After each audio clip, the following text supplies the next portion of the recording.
ಓಂ ಸಾಯಿರಾಮ್. ಸಮರ್ಥ ಸದ್ಗುರು ಸಾಯಿನಾಥ್ ಮಹಾರಾಜ್ಗೆ ಜೈ. ನಮ್ಮ ಸಾಯಿ ಕುಟುಂಬದ ಎಲ್ಲ ಸಾಯಿ ಭಕ್ತರಿಗೆ ನಮಸ್ಕಾರ. ಸಾಯಿ ಆಶೀರ್ವಾದ ಸದಾ ನಿಮ್ಮ ಮೇಲೆ ಇರಲಿ ಅಂತ ಬಾಬಾಗೆ ಬೇಡ್ಕೊಂತ ಇವತ್ತಿನ ವಿಡಿಯೋ ಶುರು ಮಾಡ್ತಾ ಇದ್ದೀನಿ. ಇವತ್ತಿನ ವಿಡಿಯೋದಲ್ಲಿ ಸಾಯಿ ಏನ್ ಹೇಳ್ತಾ ಇದ್ದಾರೆ ಅಂದ್ರೆ, ಮಗು, ನಾಳೆ ಸರಿಯಾಗಿ 12 ಗಂಟೆಗೆ ನಿನ್ನ ಮುಂದೆ ಇರುತ್ತೇನೆ. ನಿಸ್ವಾರ್ಥದಿಂದ ಈ ಒಂದು ಕೆಲಸವನ್ನು ಮಾಡಿ ನೋಡಿ ಅಂತ ಸಾಯಿ ನಮಗೋಸ್ಕರ ಒಂದು ಒಳ್ಳೆಯ ಸಂದೇಶವನ್ನು ತಂದಿದ್ದಾರೆ. ಇವತ್ತು ಸಾಯಿ ನಮಗೆ ಇಂತಹ ಸಂದೇಶ ಏನಕ್ಕೆ ಕೊಡ್ತಾ ಇದ್ದಾರೆ ಅಂದರೆ, ನಾಳೆ ಗುರುವಾರ ದಿನ ಪ್ರತಿಯೊಬ್ಬರೂ ಕೂಡ ಅವರ ಜೀವನದಲ್ಲಿ ಏನು ಕಷ್ಟಗಳಿದೆಯೋ ಅದೆಲ್ಲ ದೂರ ಮಾಡ್ಕೋಬೇಕು ಅಂತ ಈ ಒಂದು ಸಣ್ಣ ಕೆಲಸವನ್ನು ನಾಳೆ ತಪ್ಪದೇ ಮಾಡಿ ನೋಡಿ. ಖಂಡಿತ ನೀವು ಸಾಯಿ ಹೇಳ್ದಂಗೆ 12 ಗಂಟೆಗೆ ನೀವು ಸಾಯಿ ಪವಾಡವನ್ನು ನೋಡುತ್ತೀರಾ.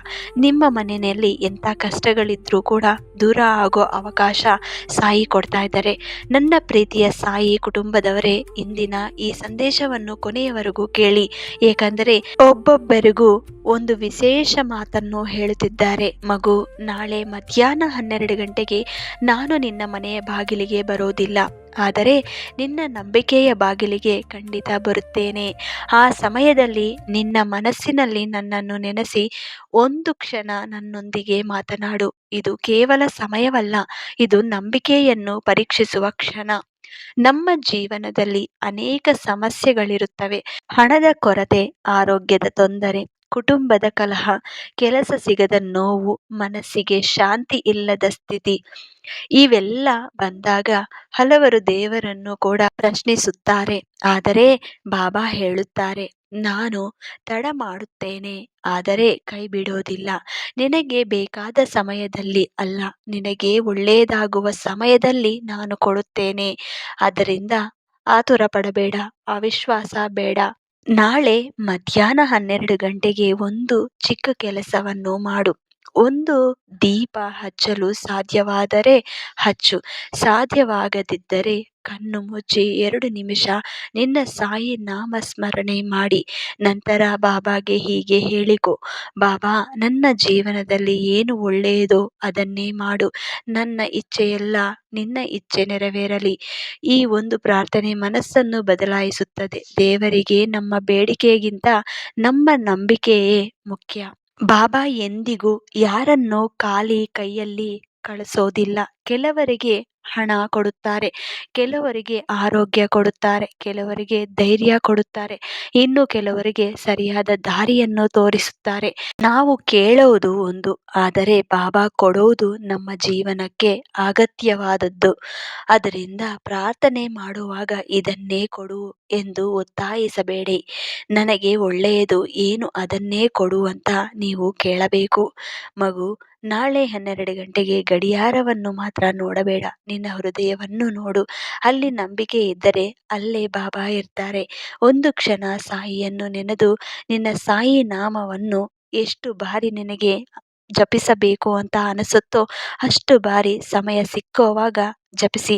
ನಿನ್ನ ಮನೆಯಲ್ಲಿ ಶಾಂತಿ ಇರಲಿ, ನಿನ್ನ ಕುಟುಂಬದಲ್ಲಿ ಸಂತೋಷ ಇರಲಿ, ನಿನ್ನ ಕೆಲಸಗಳೆಲ್ಲ ಕೂಡ ಒಳ್ಳೆಯದಾಗಿ ಒಳ್ಳೆಯ ಸಮಯಕ್ಕೆ ಬರಲಿ ಅಂತ ನಾನು ಕೂಡ ಬೇಡ್ಕೊತಿದ್ದೀನಿ. ನಿಮ್ಮ ಜೀವನ ಸಂತೋಷವಾಗಿ ಇರಬೇಕು ಅಂದರೆ ಸಾಯಿ ಹೇಳ್ದಂಗೆ ಎಲ್ಲ ಕೆಲಸಗಳು ಸರಿಯಾದ ಸಮಯಕ್ಕೆ ಬರಬೇಕು ಅಂದರೆ ನೀವು ನಂಬಿಕೆ ಅಂತ ಇಟ್ಕೋಬೇಕು.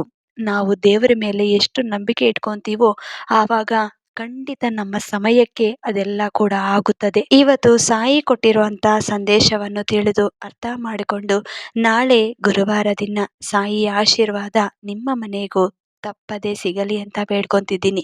ನಮ್ಮ ಜೀವನದಲ್ಲಿ ಎಷ್ಟೇ ಕಷ್ಟಪಟ್ಟರೂ ಕೂಡ ಮೊದಲು ನಾವು ಬೇಡ್ಕೊಳ್ಳೋದು ಸಾಯಿ ಮುಂದೆ ನಮ್ಮ ಕಷ್ಟಗಳು ಬೇಗ ಈಡೇರಲಿ ಅಂತ. ನಮ್ಮ ಸಂಬಂಧಿಗಳಲ್ಲಿ ನಂಬಿಕೆ ಅನ್ನೋದು ಒಂದು ದಾರದ ಥರ.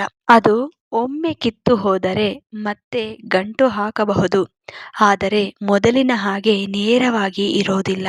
ಯಾವ ರೀತಿ ಇರುತ್ತಂದ್ರೆ ಗಂಟುಗಳಾಗಿರುತ್ತವೆ. ಅದೇ ರೀತಿ ನಮ್ಮ ಸಂಬಂಧ ಕೂಡ ಇರುತ್ತದೆ.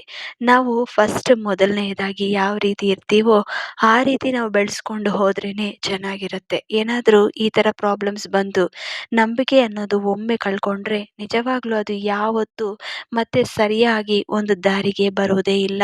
ನೀನು ಮಾಡಿದ ತಪ್ಪು ಯಾರು ನೋಡಿಲ್ಲ ಎಂದು ಖುಷಿ ಪಡಬೇಡ. ಮುಖ್ಯವಾಗಿ ನಿನ್ನ ಆತ್ಮ, ನಿನ್ನ ಮನಸ್ಸಿಗೆ ಅದು ತಿಳಿದಿರುತ್ತದೆ. ಆ ಪರಮಾತ್ಮನೇ ಕ್ಷಮಿಸಿದರೂ ನಿನ್ನ ಆತ್ಮ ನಿನ್ನು ಕ್ಷಮಿಸಲಾರದು. ಇದು ನೆನಪಿರಲಿ. ನಿನ್ನ ಕಷ್ಟಕ್ಕೆ ಒಂದು ಫಲ ಸಿಗಬೇಕು ಅಂದರೆ ತಾಳ್ಮೆಯಿಂದ ಅದನ್ನು ಸರಿಯಾದ ದಾರಿಯಲ್ಲಿ ನಡೆಸ್ಕೋಬೇಕು. ನಿನ್ನ ಕಷ್ಟಗಳೆಲ್ಲ ಅತಿ ಶೀಘ್ರದಲ್ಲಿ ದೂರ ಆಗುತ್ತದೆ. ಪದೇ ಪದೇ ಒಂದು ಮನಸ್ಸಿನ ಮೇಲೆ ನಿರಂತರ ಪೆಟ್ಟು ಬಿದ್ದರೆ ಆ ಮನಸ್ಸು ಕಲ್ಲಾಗಿ ಮೌನವಾಗಿ ಬಿಡುತ್ತೆ. ಮತ್ತೆ ಯಾವತ್ತೂ ಆ ಮನಸ್ಸು ಮೊದಲಿನ ಥರ ಇರೋದಿಲ್ಲ. ಒಂದು ಮರೆಯುವ ಪ್ರಯತ್ನ ಪಡುತ್ತೆ, ಇಲ್ಲ ಮರೆಯೋಕ್ಕೂ ಆಗದೆ ಕೊನೆಗೂ ಒಂದು ದಿನ ಸತ್ತೇ ಹೋಗುತ್ತದೆ.